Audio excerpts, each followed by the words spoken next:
லேவியராகமம் 13ஆம் அதிகாரம்.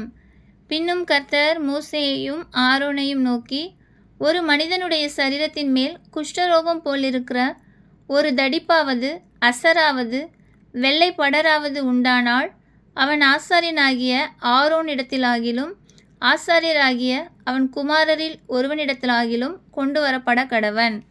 அப்பொழுது ஆசாரியன் அவன் சரீரத்தின் மேல் இருக்கிற ரோகத்தை பார்க்க வேண்டும். ரோகம் இருக்கும் இடத்தில் மயிர் வெளுத்தும் ரோகமுள்ள இடம் அவனுடைய மற்ற சரீரத்தை பார்க்கிலும் அதிகமாய் குழிந்தும் இருந்தால் அது குஷ்டரோகம். ஆசாரியன் அவனை பார்த்த பின்பு அவனை தீட்டுள்ளவன் என்று தீர்க்க கடவன். அவன் சரீரத்தின் மேல் வெள்ளை படர்ந்திருந்தாலும் அவ்விடம் அவனுடைய மற்ற தோலை பார்க்கிலும் அதிக பள்ளமாய் இராமலும் அதன் மயிர் வெள்ளையாக மாறாமலும் இருந்தால் ஆசாரியன் அவனை 7 நாள் அடைத்து வைத்து 7ஆம் நாளில் அவனை பார்க்க கடவன்.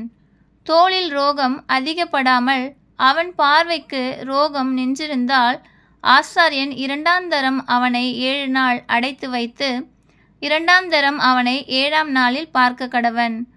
தோலில் ரோகம் அதிகப்படாமல் சுருங்கியிருந்தால் ஆசாரியன் அவனை சுத்தமுள்ளவன் என்று தீர்க்க கடவன். அது அசரு.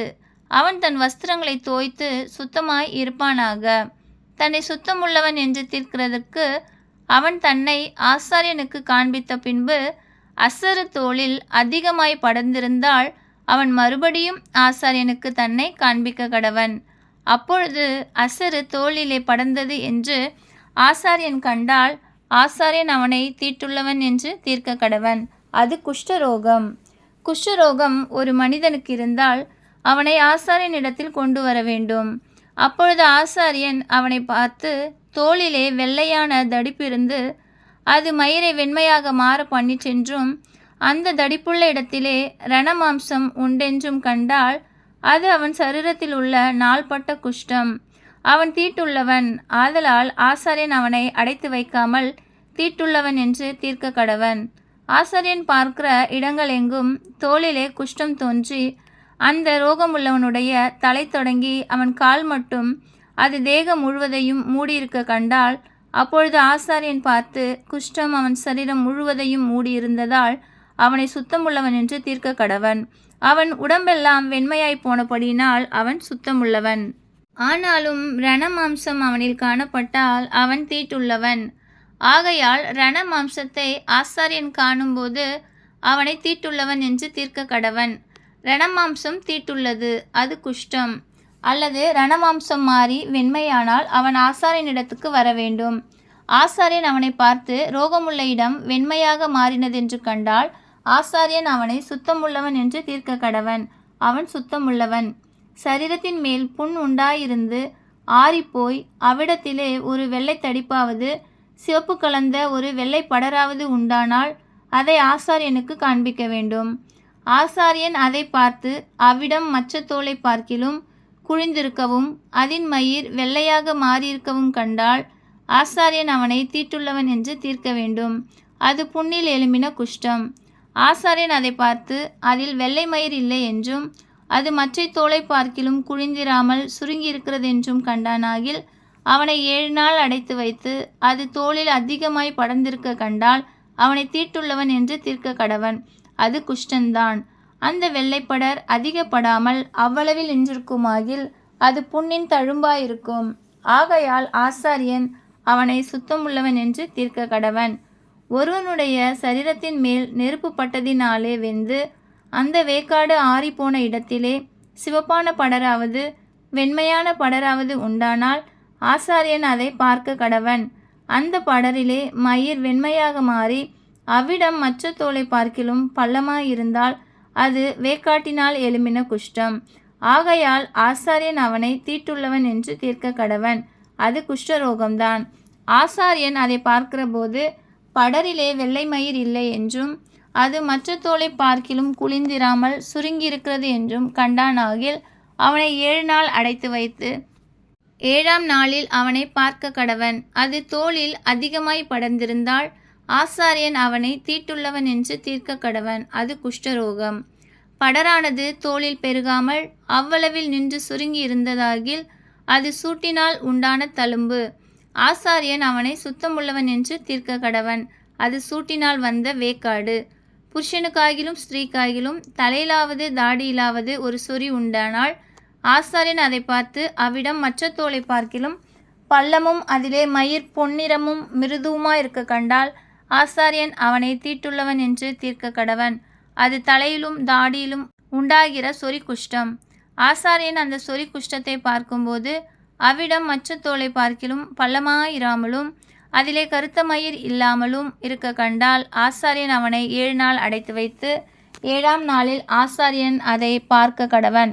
அந்த சொறி இடம் கொள்ளாமலும் அதிலே பொன்னிற மயிர் இல்லாமலும் அவ்விடம் மற்ற தோலை பார்க்கிலும் பள்ளம் இல்லாமலும் இருந்தால் அந்த சொறியுள்ள இடம் தவிர மற்ற யாவையும் அவன் சிரைத்து கொள்ள கடவன். பின்பு ஆசாரியன் 2ஆம் தரம் அவனை 7 நாள் அடைத்து வைத்து 7ஆம் நாளில் அதை பார்க்க கடவன்.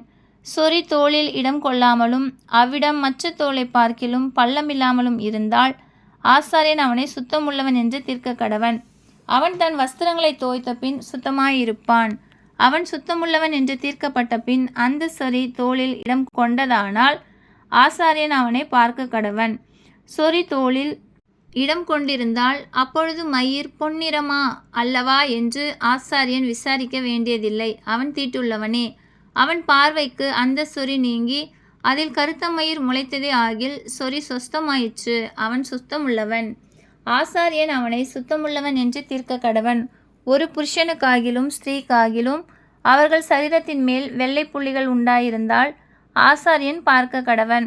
அவர்கள் சரீரத்திலே மங்கின வெள்ளை புள்ளிகள் இருந்தால் அது தோளில் எழும்புகிற வெள்ளை தேமல். அவர்கள் சுத்தமுள்ளவர்கள். ஒருவனுடைய தலைமயிர் உதிர்ந்து அவன் மொட்டையானாலும் அவன் சுத்தமாயிருக்கிறான். அவனுடைய முன்னந்தலை மயிர் உதிர்ந்தால் அவன் அரை மொட்டையன், அவனும் சுத்தமாயிருக்கிறான். மொட்டை தலையிலாவது அரை மொட்டை தலையிலாவது சிவப்பு கலந்த வெண்மையான படர் உண்டானால் அது அதில் எழும்புகிற குஷ்டம். ஆசாரியன் அவனை பார்க்க கடவன். அவனுடைய மொட்டை தலையிலாவது அரை மொட்டை தலையிலாவது மற்ற அங்கங்களின் மேல் உண்டாகும் குஷ்டத்தை போல சிவப்பு கலந்த வெண்மையான தடிப்பு இருக்க கண்டால் அவன் குஷ்டரோகி, அவன் தீட்டுள்ளவன். ஆசாரியன் அவனை தீட்டுள்ளவன் என்று தீர்க்க கடவன். அவன் வியாதி அவன் தலையிலே இருக்கிறது. அந்த வியாதி உண்டாயிருக்கிற குஷ்டரோகி வஸ்திரம் கிழிந்தவனாயும் தன் தலையை மூடாதவனாயும் இருந்து அவன் தன் தாடியை மூடிக்கொண்டு தீட்டு தீட்டு என்று சத்தமிட வேண்டும். அந்த வியாதி அவனில் இருக்கும் நாள் வரைக்கும் தீட்டுள்ளவனாக எண்ணப்பட கடவன். அவன் தீட்டுள்ளவனே. ஆகையால் அவன் தனியே குடியிருக்க வேண்டும். அவன் குடியிருப்பு பாளையத்துக்கு புறம்பே இருக்க கடவது. ஆட்டுமயிர் வஸ்திரத்திலாவது பஞ்சுநூல் வஸ்திரத்திலாவது பஞ்சுநூல் அல்லது ஆட்டு மயிரான பாவிலாவது ஊடையிலாவது ஒரு தோளிலாவது தோளினால் செய்த எந்தவித வஸ்துவிலாவது குஷ்டதோஷம் தோன்றி வஸ்திரத்திலாவது தோளிலாவது பாவிலாவது ஊடையிலாவது தோளினால் செய்த எந்தவித வஸ்துவிலாவது குஷ்டதோஷம் பச்சையாயாவது சிவப்பாயாவது காணப்பட்டால் அது குஷ்டமாயிருக்கும். அதை ஆசாரியனுக்கு காண்பிக்க வேண்டும். ஆசாரியன் அதை பார்த்து 7 நாள் அடைத்து வைத்து 7ஆம் நாளிலே அதை பார்க்க கடவன். வஸ்திரத்திலாகிலும் பாவிலாவது ஊடையிலாவது தோளில் ஆவது தோளினால் செய்த எந்தவித வஸ்துவிலாவது அது அதிகப்பட்டிருந்தால் அது அரிக்கிற குஷ்டம். அது தீட்டாயிருக்கும். அந்த தோஷம் இருக்கிற ஆட்டு மயிரினாலும் பஞ்சு நூலினாலும் செய்த வஸ்திரத்தையும் பாவையும் ஊடையையும் தோளினால் செய்த எந்தவித வஸ்துவையும் சுட்டரிக்க கடவன். அது அரிக்கிற குஷ்டம். ஆகையால் அக்கினியிலே சுட்டரிக்க வேண்டும். வஸ்திரத்தின் பாவிலாவது ஊடையிலாவது தோளினால் செய்த எந்தவித வஸ்துவிலாவது அந்த தோஷம் அதிகப்படவில்லை என்று ஆசாரியன் கண்டால் அப்பொழுது ஆசாரியன் அதை கழுவச் சொல்லி 2ஆம் தரம் 7 நாள் அடைத்து வைத்து அது கழுவப்பட்ட பின் அதை பார்க்க கடவன். அந்த தோஷம் அதிகப்படாதிருந்தாலும் அது நிறம் மாறாததாய் இருந்தாலும் தீட்டாயிருக்கும். அக்கினில் அதை சுட்டெரிக்க வேண்டும். அது அவ்வஸ்திரத்தின் உட்புறத்திலும் வெளிப்புறத்திலும் உருவ அரிக்கும். கழுவப்பட்ட பின்பு அது குறுகிற்று என்று ஆசாரியன் கண்டானே ஆகில் அதை வஸ்திரத்திலாகிலும் தோளிலாவதும் பாவிலாவது ஊடையிலாவது இராதபடிக்கு எடுத்து போட வேண்டும். அது இன்னும் வஸ்திரத்திலாவது பாவிலாவது ஊடையிலாவது தோளினால் செய்த எந்தவித வஸ்துவிலாவது காணப்பட்டால் அது படருகிற தோஷம். ஆகையினால் அது உள்ளதை அக்கினியில் சுட்டெரிக்க வேண்டும். வஸ்திரத்தின் பாவாவது ஊடையாவது தோலினால் செய்த எந்தவித வஸ்துவாவது கழுவப்பட்ட பின் அந்த தோஷம் அதை விட்டு போயிற்றேயானால் 2ஆம் தரம் கழுவப்பட வேண்டும். அப்பொழுது சுத்தமாயிருக்கும். ஆட்டு மயிராலாகிலும் பஞ்சு நூலாலாகிலும் நெய்த வஸ்திரத்தையாவது பாவையாவது ஊடையாவது தோலினால் செய்த எந்தவித வஸ்துவையாவது சுத்தமென்றாவது தீட்டென்றாவது தீர்க்கிறதற்கு அதனுடைய குஷ்டதோஷத்துக்கு அடுத்த பிரமாணம் இதுவே என்றார்.